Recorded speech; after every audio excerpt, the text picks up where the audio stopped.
মেয়েদের বড় ত্যাগ দিতে হয়। যে ঘরে জন্ম হয়েছে সেই ঘর ছেড়ে চলে যেতে হয়। যে উঠানে খেলে বড় হয়েছে সেই উঠানটাকে চিরতরে শেষ করে দিতে হয়। একটু ভালো করে দেখলে দেখা যায় মেয়েদের কিন্তু আসলে কোনো ঘরই হয় না।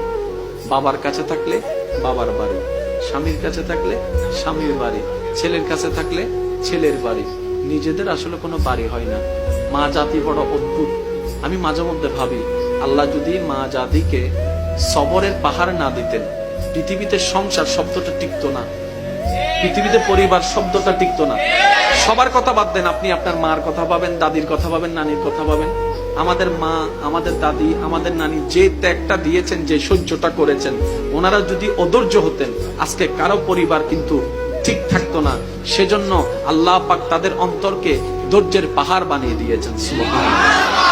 এগুলা ওনাদেরকে বেতন দিয়ে কিংবা ওনাদেরকে বিনিময় দিয়ে এটার নিয়ামত পাওয়া যাবে না, এটা শুকরিয়া আদায় করা যাবে না। সেজন্য আমি অনুরোধ করব, সন্তানরা মা বাবার প্রতি আন্তরিকতা শ্রদ্ধা রাখুন, স্বামীরা স্ত্রীর প্রতি মায়া ভালোবাসা রাখবেন, মুরব্বীদের প্রতি শ্রদ্ধা রাখবেন। কারণ ওই মহিলাদের ত্যাগ, ওই মা বোনদের, দাদি নানিদের ত্যাগ আমরা কখনো টাকা দিয়ে বিনিময় দিয়ে কখনো প্রতিদান দেওয়া যাবে। আমরা দিতে পারি একটা ভাবে, প্রতিদান নয়, সেটা হচ্ছে মায়া দিয়ে, ভালোবাসা দিয়ে, সম্মান দিয়ে। আল্লাহ আমাদের সবাইকে বুঝার তৌফিক দান করুন। এবার ইমানদার ভাইরা একটু মনোযোগ দিবেন। কষ্ট হচ্ছে আপনাদের? সবকিছু কোরআনে, কোরআনটা আল্লাহ ফিট করে দিলেন নবীর অন্তরে। ঠিক আছে, এই কথাটা একটু মনে রাখবেন। এবার সামনে আসেন। প্রথমে বিয়ে দিবেন কাকে? বড়জন, তারপরে সেজ, তারপরে ছোট।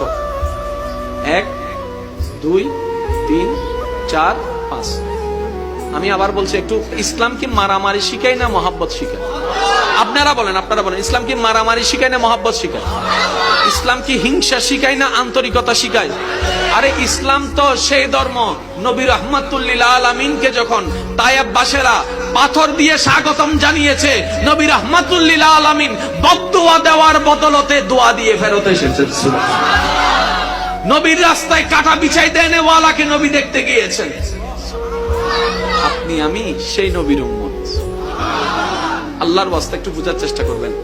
প্রথম, দ্বিতীয়, তৃতীয়, বড়, মেজ, ছোট।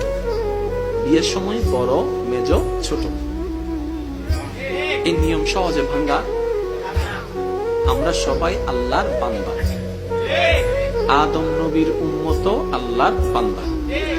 বান্দা হিসেবে আমরা সবাই এক, কিন্তু উম্মত হিসেবে কিন্তু আমরা ভিন্ন ভিন্ন। এবার বলেন তো, উম্মতের ভিতর সবচেয়ে বড় ভাই কার নবীর উম্মত? আদম নবীর উম্মত। দুনিয়াতে সর্বপ্রথম কোন নবী এসেছেন? তো ওনার উম্মতেই সবচাইতে সিনিয়র।